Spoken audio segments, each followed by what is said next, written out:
Mesdames et messieurs, bonjour, ravi de vous retrouver pour cette nouvelle édition du journal sur Océan TV. Les titres.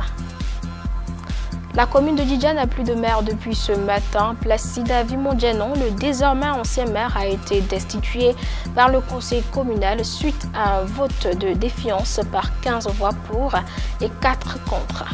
Patrice Talon appelle les Béninois à plus de patience. Depuis Parakou, où il était vendredi dans le cadre d'une mini-tournée dans le Nord, le chef de l'État a annoncé des jours heureux à ses compatriotes dans un futur proche. Et puis en fin d'édition, on ira à la découverte de l'ISIC à l'Université de journalisme et de communication du groupe de presse Le Matinal. Elle a ouvert ses portes depuis quelques semaines pour la nouvelle rentrée académique. Un institut tourné vers la pratique, nous dira son directeur des études, Fernand Pelli. Voilà pour les titres. Cette information de dernière minute pour démarrer, la vague de destitution des maires vient d'atteindre la commune de Djidja dans le département du Zou. Placida Vimondjenon a perdu son fauteuil ce matin à la suite d'un vote de défiance. 15 des 19 conseillers ont voté pour.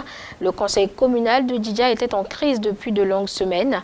Conformément au code électoral, c'est le premier adjoint, Guillaume Fadoran, qui va assurer l'intérim en attendant l'élection de nouveau maire à Djidja dans 2 semaines. On en vient à l'actualité principale du week-end, la mini-tournée de Patrice Talon dans le Nord. Une première depuis son arrivée au pouvoir il y a 7 mois. À Parakou, première étape de sa tournée, le chef de l'État a adressé un message d'espoir à l'ensemble du peuple béninois, promettant le meilleur pour bientôt. Parakou, à qui Patrice Talon veut donner un visage rayonnant d'ici la fin de son mandat en 2021. Promesse faite en présence du maire Charles Tokor et des élus parlementaires de la région. Compte rendu, Léon Sadievi. Patrice Talon ce vendredi 11 novembre à Parakou pour sa première visite dans le Septentrion. Dans une ambiance de liesse et de ferveur, le cortège présidentiel a été accueilli dans la cité de Kobourou par le conseil municipal de la ville, l'autorité préfectorale, les élus parlementaires, la population, avec à sa tête le maire Charles Tokor. Le cap a été ensuite mis sur l'hôtel de ville de la municipalité où le chef de l'État a eu une séance de travail avec le conseil municipal de la 3e ville à statut particulier. Au cours de cette rencontre, le maire Charles Tokor a décrit une situation catastrophique de la ville et les nombreux défis à relever. Parakou se meurt et cette agonie a commencé depuis très longtemps. Pouvez-vous imaginer, Monsieur le Président, que depuis une dizaine d'années, il n'y a pas eu un seul pavé de posé dans la ville de Parakou? Depuis 1960, Parakou apparaît comme cette jeune fille à qui tout le monde fait une cour assidue. Mais une fois qu'elle a cédé et qu'ils l'ont possédée, ils lui tournent le dos. Ils ne la reconnaissent plus. Elle devient cette prostituée de Djonké, vieillie, avachie, ridée, abandonnée de tous. Face à ce cri de détresse, le chef de l'État Patrice Talon a dans un message d'espoir donné des assurances fermes. Il a exposé ses ambitions pour la cité de Kobourou et promis que Parakou sera positivement marqué au cours de son mandat. Je m'adresse à vous et j'ai la chair de poule. Parce que Parakou m'a vu grandir. Pas parce que j'y ai vécu, mais mon épanouissement professionnel s'est exprimé à partir de Parakou comme carrefour. C'est donc pour moi, en tant que président que vous avez choisi, une occasion rare de vous exprimer combien j'ai envie, combien je désire marquer Parakou à l'occasion de mon mandat.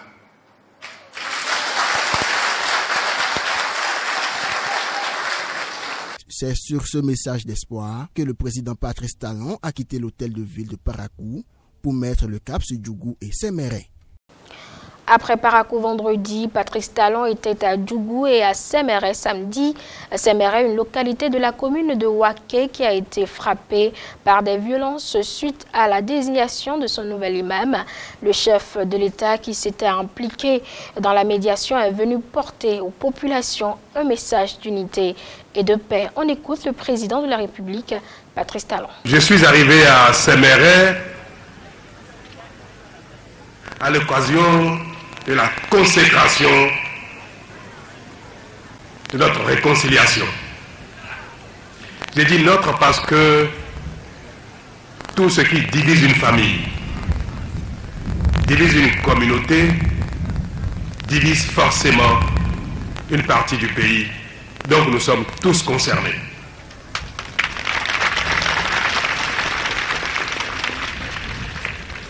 Je viens donc consacrer la réconciliation. Je viens constater de mes yeux, je viens sentir par moi-même que désormais, il règne à Séméret la paix et la concorde. Aujourd'hui, un grand jour, s'il vous tient tant à cœur que venir à Séméret ne soulève plus la poussière, alors je vais dire que c'est la responsabilité du ministre d'État, votre fils, de nous convaincre, alors que je n'ai pas tenu de séance avec le ministre, je vais décider tout seul d'inscrire votre doléance. Que venir à Séméret ne soulève plus la poussière, de l'inscrire dans la priorité. Je vous le disais dans le sommaire, l'Institut supérieur de l'information et de la communication ISIC a ouvert ses portes pour la nouvelle rentrée académique depuis quelques semaines. Une université professionnelle pour qui la pratique prend le dessus sur les cours théoriques, le tout dans un cadre adéquat répondant aux normes modernes. C'est ce que nous a confié ce matin Fernand Pelli, son directeur des études. Il est au micro de Léonce Adjevi et de Kamal. Cet institut a été créé par Charles Toko, l'actuel maire de Parakou, qui est le PDG du groupe de presse Le Matinal, ainsi que le fait que dans les sciences de l'information et de la communication. C'est 60% de pratique pour 40% de théorie. Nous avons au groupe de presse Le Matinal qui porte l'institut, le journal, deux radios, Océan FM et Urban FM, une télévision, Océan TV, le service web, une imprimerie, une agence de communication et d'autres structures connaissent qui gravitent autour d'un groupe. Donc, vous voyez, c'est un grand groupe qui est né pour fournir sur la place publique de la ressource humaine de qualité. Nous avons commencé depuis 2 ans. Nous avons là maintenant des étudiants qui sont en 2e année et qui sont pour la plupart des licenciés, donc d'un niveau très élevé. Ils sont boursiers pour la plupart. La 2e année est en plein cours en ce moment-là. Les premières années attendent de le faire et c'est pour quelques jours. Nous sommes un peu sélectifs sur le choix des étudiants que nous avons ici. Et c'est pour cette raison que nous avons une politique de bourse. Nous voulons dire aux parents qui nous écoutent que l'ISIC est le seul institut au Bénin qui forme dans les sciences de l'information et de la communication avec le cadre qu'il faut, le cadre qui s'y prête pour. Nous allons parler de la vingtaine d'années d'expérience du groupe presse le Matinal, avec le soutien de certains partenaires étrangers, certaines universités étrangères. Vous comprenez donc que l'ISIC n'est pas comme les autres instituts. Et deuxièmement, l'ISIC forme et s'engage à recruter les meilleurs déjà en son sein et s'engage également à appuyer ceux qui vont sortir de ces entrailles sur le plan national. Vous avez raison de plus pour que les parents nous envoient leurs étudiants, leurs bacheliers, leurs étudiants, pour non seulement avoir la garantie d'être bien formés, mais également d'être insérés immédiatement après leur formation. Et puis on finit avec une note de sport. L'Afrique du football est en deuil. On l'a appris hier. Le décès de Laurent Pokou, ancien international ivoirien, âgé de 69 ans. Il est décédé dans la journée de ce dimanche des suites d'une longue maladie. Laurent Pokou est l'un des plus grands joueurs africains de l'histoire. Il a longtemps détenu le record de buts en Coupe d'Afrique des Nations. 14 buts en 2 éditions, 1968 et 1970. Un record battu par Samuel Eto'o en 2008. Ainsi se referme cette édition sur Océan TV. Merci de nous avoir suivis.